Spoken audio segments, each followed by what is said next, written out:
L'USS Kelvin, ce vaisseau qui a fait face au Narada, sans parler de George Kirk, le capitaine suppléant qui s'est sacrifié pour sauver l'équipage, ce vaisseau est très vite rentré dans la légende. Et pourtant, si je vous disais qu'il aurait pu être détruit bien avant ça, que ce vaisseau a été l'une des pires erreurs de Starfleet, aujourd'hui nous allons décortiquer l'entièreté de ce vaisseau, voir toutes ses histoires, ses caractéristiques et tout ce qu'il a laissé derrière lui. C'est parti.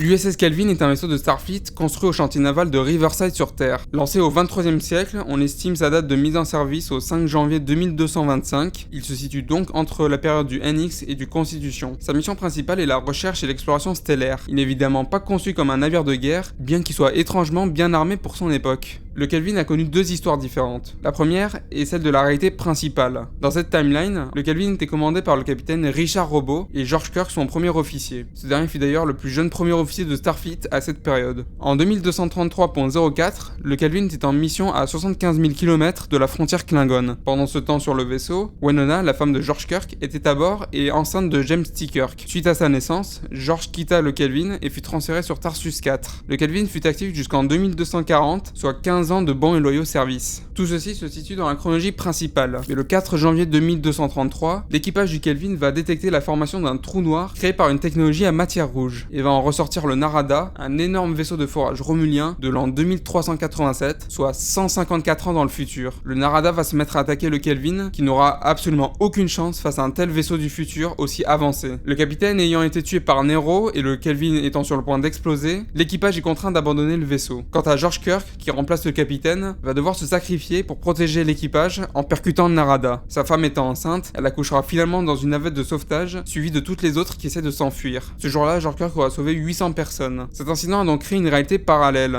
avec une histoire et une chronologie complètement différentes, que l'on nomme la Kelvin Timeline. L'USS Kelvin, NCC 0514, est un croiseur léger, officiellement de classe Einstein. On peut également le considérer comme un vaisseau de classe Kelvin. Ce vaisseau a une capacité théorique de distorsion 7. D'après certaines informations officielles, le vaisseau mesure 457,2 mètres de long. Bien que cette information semble officielle, il y a cependant beaucoup de rumeurs qui circulent selon lesquelles le vaisseau aurait une taille différente. Selon certains forums qui se basent sur des calculs très précis, le vaisseau mesurait par exemple 450 mètres de long, ou bien encore 354 mètres de long, voire même 315 mètres de long en se basant sur le livre de la collection officielle d'Eagle Moss. Il est donc difficile de déterminer sa taille exacte, je vous laisse en débattre dans les commentaires. Il y a un effectif global de 800 personnes, dont le capitaine Richard Robot, George Kirk le lieutenant-commandeur et capitaine par intérim dans la Kelvin Timeline, Winona Kirk sa femme, le lieutenant-commandeur Humphrey, officier tactique, et Michael Pitt. Le vaisseau embarque une batterie de capteurs avancés, dont des capteurs gravitationnels et biométriques, qui permettent notamment de scanner l'état de santé d'une personne à distance. Côté armement, le Kelvin embarque 8 batteries de canons phaser, dont 4 dessus la soucoupe et 4 dessous. On retrouve également 12 lanceurs de torpilles à photons, 6 dessus la soucoupe et 6 dessous. En réalité, ce sont des tourelles qui tirent de petites torpilles à photons. Ces tourelles étaient rangées dans la soucoupe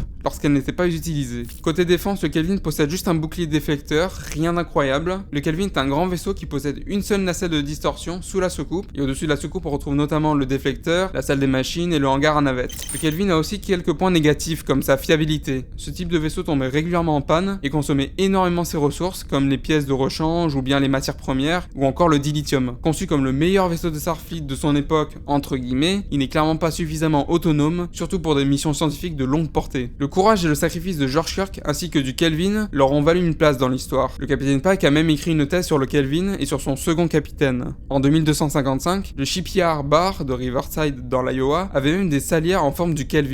En 2259, une maquette du Kelvin se retrouve exposée dans le bureau de l'amiral Alexander Marcus. Le centre d'archives de Londres a même été renommé les archives commémoratives Kelvin en hommage au navire. En 2263, l'Enterprise avait des capsules de sauvetage appelées capsules Kelvin et permettait à n'importe qui de s'échapper du vaisseau, même si on se trouvait sur la passerelle. L'USS Kelvin ainsi que son jumeau l'USS Gate ont provoqué la naissance de la nouvelle classe Constitution. Et oui, force est de constater que ces vaisseaux-là passaient beaucoup trop souvent à une base stellaire pour du ravitaillement ou de la maintenance. Ils n'avaient clairement pas une bonne fiabilité, et c'est pour cette raison-là que Starfleet a décidé de revoir complètement la conception de leur vaisseau et qu'ils soient beaucoup plus autonomes en général, ce qui a eu pour effet de retarder le lancement de l'Enterprise de classe Constitution, car là où dans la chronologie principale, il est lancé en 2245. Dans la Kelvin Timeline, il est lancé en 2258, soit 13 ans de retard, et plutôt 13 ans de développement pour améliorer ses performances, sa taille, ses capacités défensives et offensives. Starfleet a également modernisé le reste de sa flotte, en remplaçant tous les vieux vaisseaux de la génération Kelvin devenus complètement obsolètes. Pourtant, à son époque, le Kelvin était considéré comme le meilleur vaisseau de Starfleet, mais sa destruction face au Narada a forcé Starfleet à réagir et à évoluer beaucoup plus rapidement que le Starfleet de la chronologie principale. Pour vous montrer un exemple concret, prenons le cas du NX-01 Miroir face au Défiant de classe Constitution. Avec un siècle de différence technologique, le NX Miroir ne fait clairement pas le poids face au Défiant, ni même les autres vaisseaux du 22e siècle. Et c'est justement grâce au Défiant que l'Empire Terrien a pu évoluer plus vite que prévu. C'est pour ces mêmes raisons-là que les vaisseaux de la Kelvin Timeline sont très différents de ceux de la chronologie principale. C'est qu'ils n'ont pas eu le même développement. Maintenant, mon avis sur le Kelvin. Alors, je trouve que c'est un vaisseau qui n'est pas du tout cohérent. On parle d'un croiseur léger pour des missions scientifiques de longue portée, et on retrouve quoi? 8 canons phaser, 12 lance-torpilles. C'est un vaisseau qui n'a pas une très bonne fiabilité en plus, et qui doit se faire ravitailler et réparer en permanence. Il n'a pas de capsule de sauvetage, que des navettes. D'après certaines encyclopédies et d'autres ressources, le Kelvin aurait 8 ans au moment où il est face au Narada. Regardez juste l'état général du vaisseau. Le Kelvin est un vaisseau scientifique, à côté de la frontière Klingon certes, mais regardez l'Enterprise NX. Il est moins armé, moins solide, plus petit, et pourtant il est en meilleur état que le Kelvin en 10 ans de carrière, ça n'a pas de sens. On a l'impression que le Kelvin a passé 8 ans de sa vie à combattre, alors que c'est un vaisseau scientifique. Bien que j'apprécie le Kelvin pour sa renommée et ses exploits, il n'en reste pas moins l'une des pires conceptions de Starfleet, et fort heureusement pour Starfleet, ils ont su rebondir de cet échec, que ce soit dans la chronologie principale, ou bien dans la Kelvin Timeline.